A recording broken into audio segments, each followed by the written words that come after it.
Hey everyone, Mike Kai here with Pietenpol Aircamper in Northeast Ohio. We're going to go over throttle cable, engine controls, and see if we can cover how I did these items. This is a A65 powered Continental powered aircraft, and my lighting isn't all that great, but you can see here this is a 4130 rod. It's an 1/8 inch diameter, and it just goes through the wood up there, and I screwed it into this ball down here. And in the front, the throttle cable continues through the wood.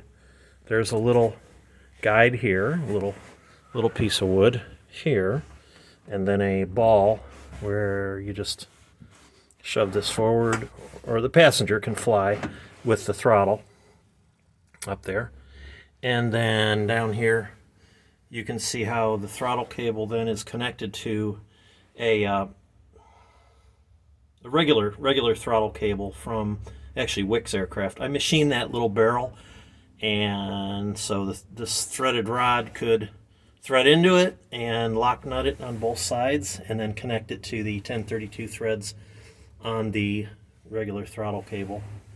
There's an Adele clamp holding that to the side of the fuselage, and then it goes alongside the fuel tank and through the front of the engine here. It comes out the firewall right here. There's a grommet here, and since I have the Stromberg, what is it, the MA, what the heck do I have here? Yeah, the NA5 32A1. Since I have that, the throttle arm is over here. Throttle arm is on this side, so you have to come around the engine you have to come from this side of the fuselage, and as you can see, the cable bends around. If I got the motor mount out of the way, bends around and goes to the right side of the engine. I tied it up here with just a piece of Tygon tubing and a tie wrap around the the RPM cable, just to stabilize it. You want to stabilize it there. And then when I built my motor mount, I actually made a little cradle for the, I don't know if you can see it. Okay, there is, way down here, I welded a little cradle to this motor mount member. It's kind of a half moon shape right here, and then the cable goes through just a piece of rubber hose that's split, so I can just slip this over, and then I have one hose clamp clamping the whole schmear to this little saddle. So I suppose you could use Adele clamps here to clamp this, but it's kind of a tight bend, not too bad.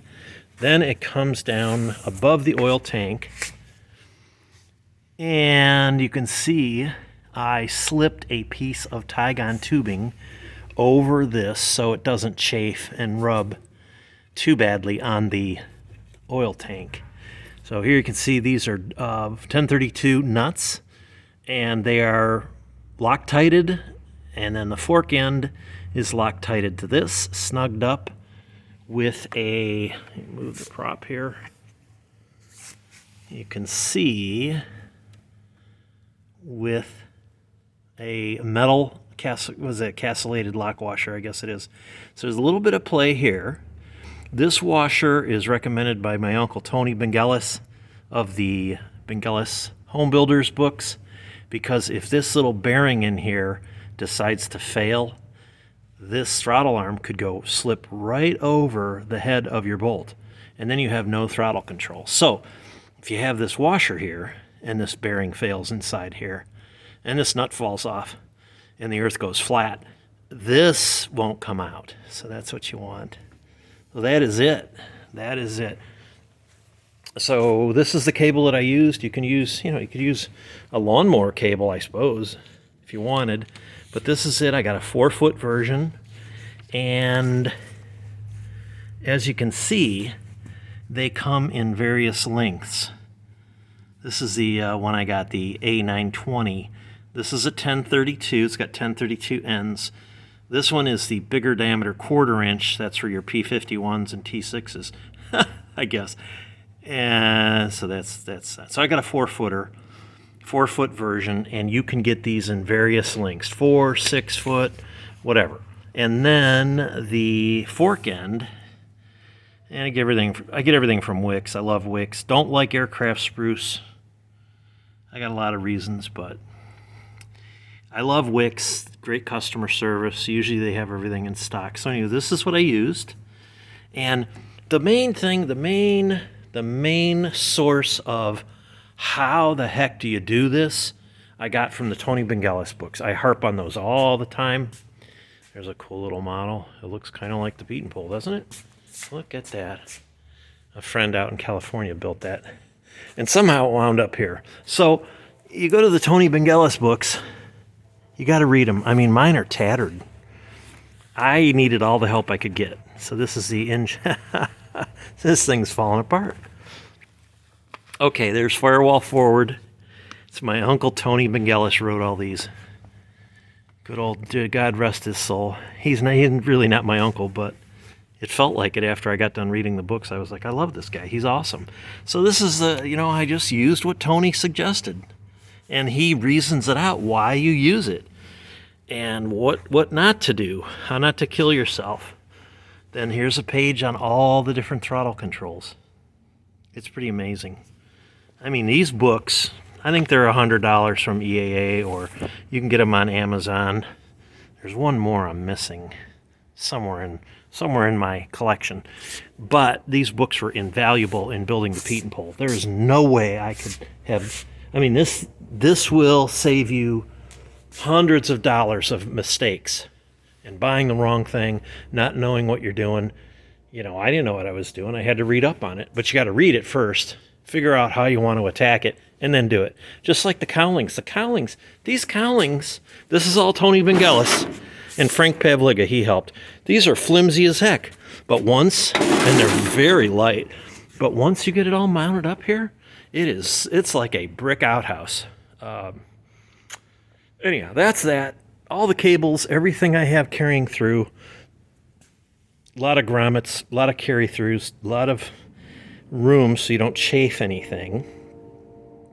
There's the smoke oil injection. No, wait. That's oil pressure. Smoke oil going through. Injected here. Anywho, what else? What else is there?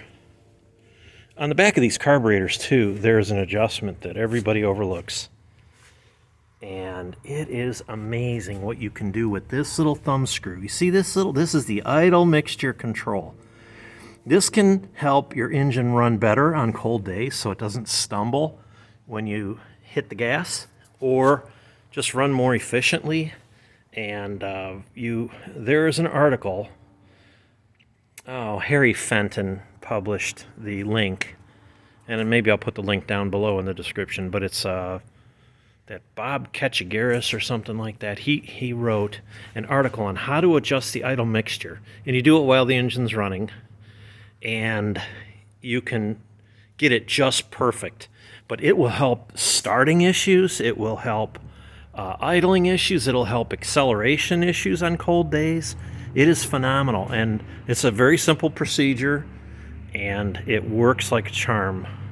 Here I was looking at magnetos and wiring and all kinds of stuff, and it was just that simple idle mixture control that was out of adjustment. Anyhow, that's it. I think that's it. This is what is this? I don't know. Who built this thing? Temperature control, oil temperature, screws in the back of the whatever this is, the oil screen. Someday I'm gonna build an airplane. So that is it. I don't know if there's any other fancy, any other major things I got to talk about. I don't think so. Fuel on and off. Oh, yeah. I hope the video doesn't cut out on me. But fuel on and off is just a simple valve down there, and this goes up underneath the fuel tank, and then runs back along this side. Also, the carburetor heat control is on this side. Let me move my fancy lighting over to here, and the carburetor heat control is there along with the fuel control. It's just a simple piece of angle iron bolted up in there, and like a lawnmower, a Bowden cable, I guess you call it, Bowden cable secured to that deal. And here's the smoke system, the very expensive, very complex smoke system. So that's it. I hope you enjoyed the video, and I hope that answered some of your questions if you're building, or if you're rebuilding, or whatever, or if you're not building, just in case you wanted to watch a video about this. So that's it. Hope you enjoyed it. Thanks for watching, and we'll catch you next time.